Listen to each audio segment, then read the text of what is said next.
Welcome back to another reading and correcting with me, Kindar, the Tiger Writes, and Ty, the Tiger Supervisor. These are where I read a chapter from one of my stories and correct it as I go. If you want to listen to these live, it's every Tuesday morning, 8 a.m. Eastern Time on Twitch. If you want to support me, that is, on my Patreon. Today, we are doing chapter 38 of Breaking Step. It wasn't the crowd that made Tibs hesitate starting down the paved path towards the mountain. It was that he didn't know where Stowe's influence extended. It had always been a nebulous line of somewhere among the shops and buildings in the valley. But until now, it hadn't mattered to him. Until now, Tibs could be confident Stowe wouldn't speak to him while he was among other people unless it was important. Now, Tibs found he wasn't confident of much these days. Would Stowe talk with him? Would he scream? Refuse to even acknowledge Tibs was there? He let out the breath and started down the hill. He deserved whatever Stowe gave him, and after that, Tibs would accept what came afterward. Merchants waved and called to him from their booth. They were glad he was okay. They'd held out hope while he was sick. One even cursed the clerics for letting the hero of Craggle Rock linger in illness for so long. He did his best to ignore them. Of course, they'd seen how he was when Jackal carried him out of the dungeon, and the stories that spread, like they always did, when no one corrected them, and even then. Stories sometimes felt like an element of their own, moving about the world out of control of anyone but those who had it as their element. Bards were who yet wielded stories. Fortunately, Craggle Rock hadn't drawn many of them at this point. Tibs had seen one at the inn, dressed in bright colors and a tars at his back, speaking with Russell and Krosef and other servers, asking about what happened in the town. They informed Tibs afterwards, gathering pieces they would etch into a story that would become the truth, as far as the rest of the world knew. Maybe they'd one day make it into one of the books Don read, and it would officially be what happened, no matter how distorted the stories became by then. He reached the steps without a word from Stowe and turned left, walking through the stalls and then buildings until he exited the gathering grounds. He waited until the sounds were faint, then stepped to the cliff face and sat. "I'm sorry," he said, when the silence stretched. "I'm sorry for how I spoke to you, Stowe. Ganny," he added when there was no response. "It wasn't you," Stowe said softly. "It was," Tibbs replied as Ganny scoffed. "I decided to ice myself. I decided to keep myself iced any time something cracked it. Maybe it changed how I thought, but it was still my fault. But it's still my fault. I kept it there, and what I did and said because of it. It's okay," Stowe said. "No, it isn't." Tibbs took a breath, reining his anger. Too many people were excusing what he did, as if the element had taken over him and acted without his consent. He'd always been himself through it all, just a version of himself devoid of the things that made him different from the elements. "What are you going to do about it?" Ganny demanded. "Ganny," Stowe snapped. "She's right, Stowe," Tibbs said. "I hurt you." Stowe snorted. "It wasn't that hard to fix what you damaged. I'm not talking about the unleashing fire inside you." Tibbs of Trouble continuing. "I treated you like a thing. Like you were there just to do what I told you. You should have listened to Ganny and sent me off." "That's not how friends treat each other," Stowe replied. "I didn't deserve your friendship." "That's not how it works, unless I got that wrong too. I'm the one who decides who my friends are and what I'll do for them." "Like plotting against me?" Tibbs asked with a chuckle. "Did Jackal really come up with the plan?" "It's not like I could tell him what I wanted to do." "We did try," Kenny said. "Stowe wrote a long page about how he wanted to lure you into a new section, then split you away and use golems to make look like the rest of your team and have them attack you and put it on the ground where when he realized Jackal was coming." Would that have worked? With realizing he wasn't as close to the others than he'd thought, he had his doubts. "He didn't read it, did he?" "He tried, I think," Kenny said. He stared at it for a while, frowning. Then he said he didn't know his letters and told us what he wanted to do. I didn't think it would work, Stowe said. It was so simple. I also didn't think he could survive what you'd throw at him. Do you? His throat constricted. Did Stowe know how Jekyll had survived? If he did Tibbs want to learn it from him? He hadn't found the courage to ask Jekyll yet, and this felt like cheating. It shouldn't matter to him. He was a rogue. Cheating was what he did. Simple sometimes works best, he finally said. And Jackal knows how to hurt me. Tibbs hadn't thought his friend could be that cruel. I wouldn't have thought to say what he did, Stowe admitted. Tibbs nodded. You aren't wearing your bracers. Did they get damaged? No, I'm not. I'm scared of what I'll do with this and them. It's too easy to use it. What about water? Kenny asked. You're channeling it now. Not because I want to. If he'd had a way to hide his eyes or change the color without having to channel an element, he would have done so. And I'm terrified of what it makes me,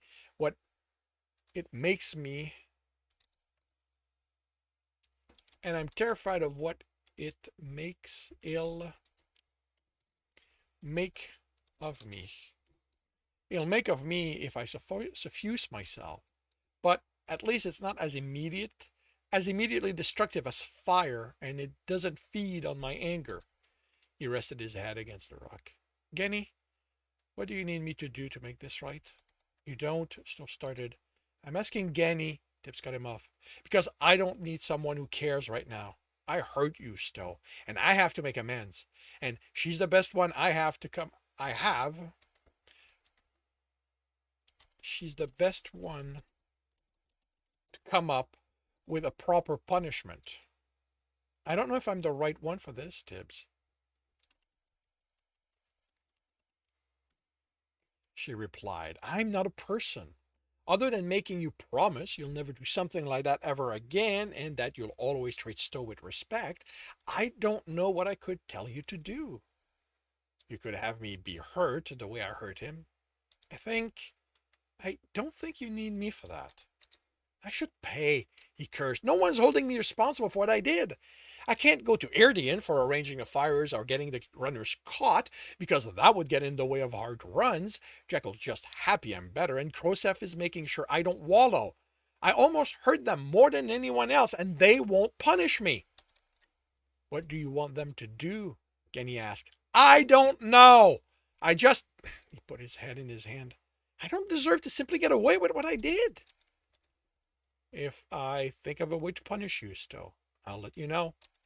They snorted at the utter lack of conviction in the dungeon's voice. They were staring at him. He felt the eyes on him as he followed the clerk through the guild's corridors. They knew. They knew he was plotting against them. They knew he'd iced himself for months.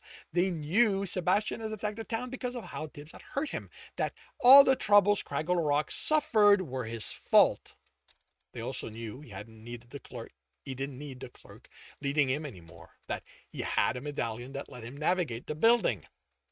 Then they all knew, and any moment now, they would fall on him and they would punish him the way he deserved, and Craggle Rock would be the one who ended up paying for his crime. The knock startled him, and he realized it was the clerk knocking on Tyrannia's office door. Come in, she said. The clerk opened the door and motioned Tibbs. Motion Tibbs? Motion to Tibbs? Motioned inside. He steadied himself and stepped inside. Ugh, that's probably why I changed that. And entered. He wanted ice for this.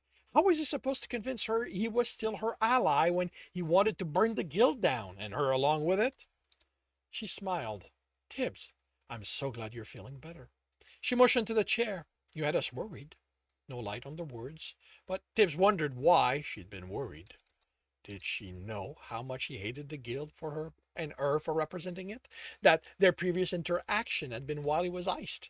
That all this was so he could find a way to get her to bring Marger here so he could kill him and destroy the guild? Thank you, he replied, sitting. She had to know about the ice, at least. She was old, older than he could understand, he expected.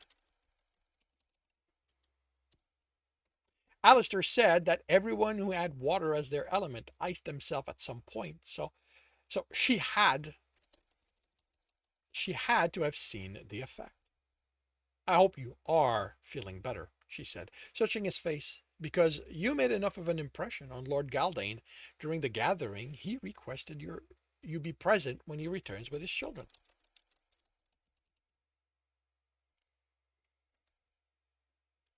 Me? He asked in disbelief. Why? He wants the hero of Craggle Rock to meet his children. Send Don, Tip said before he stopped himself, then added as calmly as he could.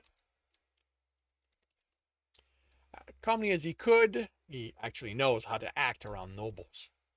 This is about what I or you think is the best person for this.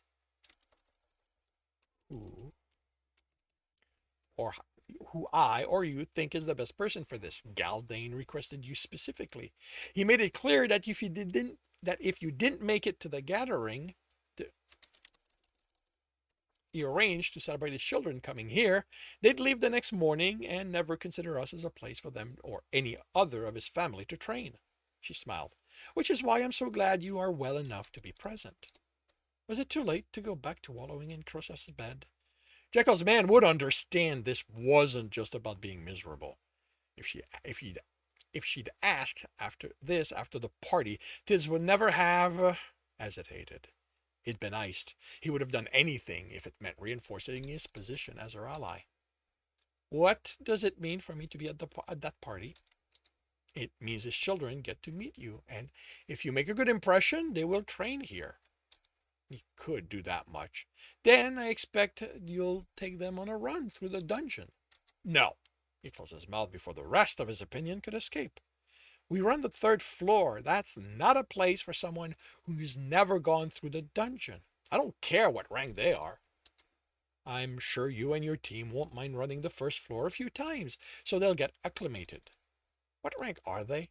Tibbs asked. Did they even have their element if they needed help through the first floor? Upsilon, I think, she replied. They would have been tested at their city's training academy, then put through the reinforcing techniques they developed there until they could have their audience. Can they do that? I thought only surviving the dungeon made us strong enough to get an element. Dungeons are the faster way to achieve those results, but as you can imagine, the risks involved are not for everyone. Would anyone run the dungeon if the guild didn't force those like him to do it? Tibbs nodded and spoke as neutrally as he could. Don will make a better impression on them.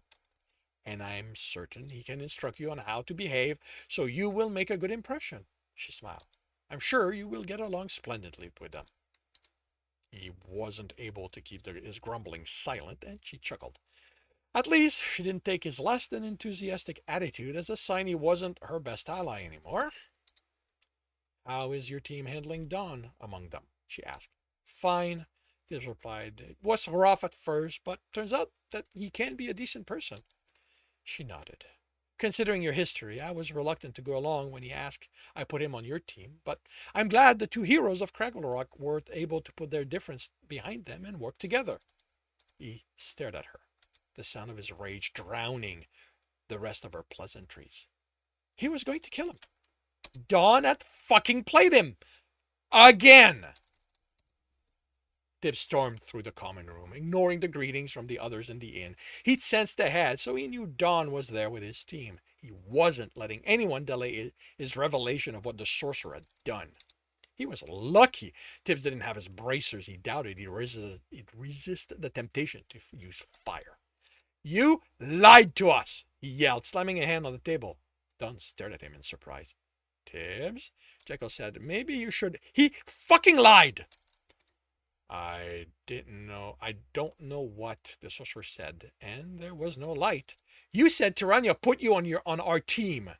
She did? Don said. You were there when you told her to put you on my team. It was your ideas, not hers. Don?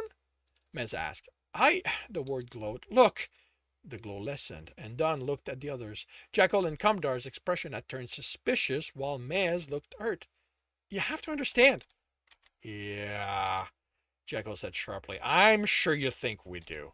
That's why, Don snapped. What the fuck did you expect me to do? Come to the people I've gone out of my way to be an asshole to and just ask to be part of your team? You'd have kicked my ass and laughed the entire time. Don, Mez said, we wouldn't. Get off it, Mez. The sorcerer cut him off. After how I treated you, there was no way. There was no way you'd have welcomed me. You lied, Tibs snarled. How is it you missed it? No, actually, that's.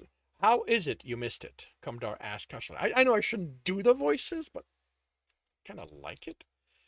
I don't know. He'd racked his memory, trying to remember every conversation.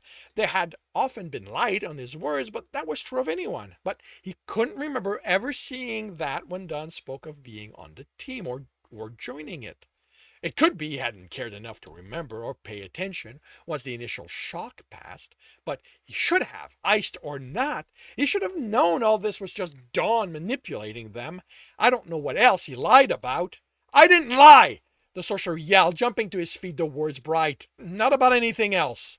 Tip snorted. That glowed too, if not as bright. Really? Dawn looked at them over. How many runs have we done? How many times did I keep my mouth shut and let him screw up? And this is the little trust you're showing me? Why?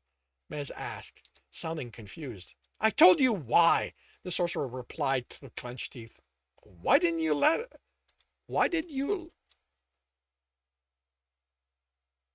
tell us? Why didn't you tell us? Mez snapped. In all that time, why did you never tell us what you did? Don looked at him in disbelief. And deal with this? He replied in disdain, including the four of them with a wave of the arm. What? You think I want to be treated like something you need to scrape off from under your boot? We'd have. Fuck this, he told Tibs over Mez's protest. I don't need this. I don't need you. I learned what I needed to from your lot. Now you can go fuck in the abyss for all I care. He stalked away from the table. Good riddance, Tibs snarled, ignoring how bright the sorcerer's word had been. We don't need him. No, Erdogan said dismissively. Unless he's dead, you can't put another sorcerer on your team. He's not working out, Tibs replied as evenly as he could. The commander smirked, said the tone wasn't as even as he thought. That is not my problem, Lightfingers. Take it up with guild leader Tirania. I'm sure she'll be able to bend the rules for you again. There were so many ways he could kill that man, Tibs thought as he stormed out. Fire was too good. Corruption would be the best one. Tie Erdian down under a bucket with a hole in it and let it drip until there was nothing left. That would teach him not to go along with what Tibs wanted. He was up the wall of the guild building and onto the roof, surprising a clerk who was enjoying a meal. Then Tibs threw himself off to the closest roof and ran. He pushed himself until his muscle hurt and didn't use purity. When he couldn't run, he screamed. He bent down, feeling like he was going to be sick from pushing himself so hard. As tempting as it was, he wasn't going to kill Dawn. Maybe if they both went to Tirania, she'd listen. Oh, sure. Don was going to love going along with that plan.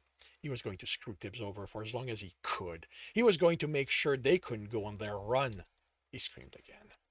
How could he have been so stupid as to ever trust that guy? When had Don ever been about anything other than what Don wanted? Fuck! He'd gotten to liking him! That had to have been what Don was after. Making Tibs trust him enough, he'd volunteer all his secrets. He was asking a lot of questions after the runs.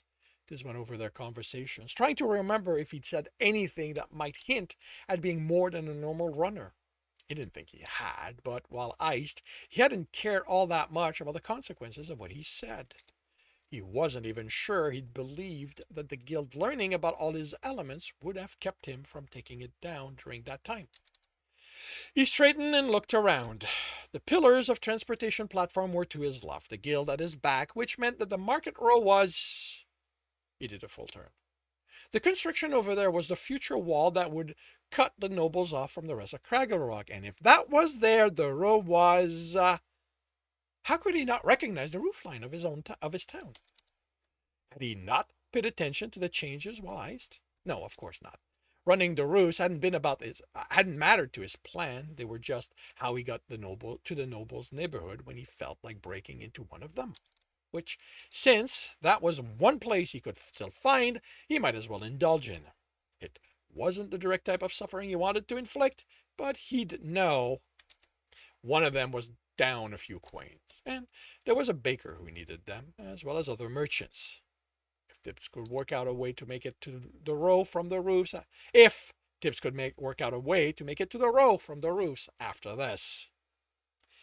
And that concludes chapter 38 of Breaking Step.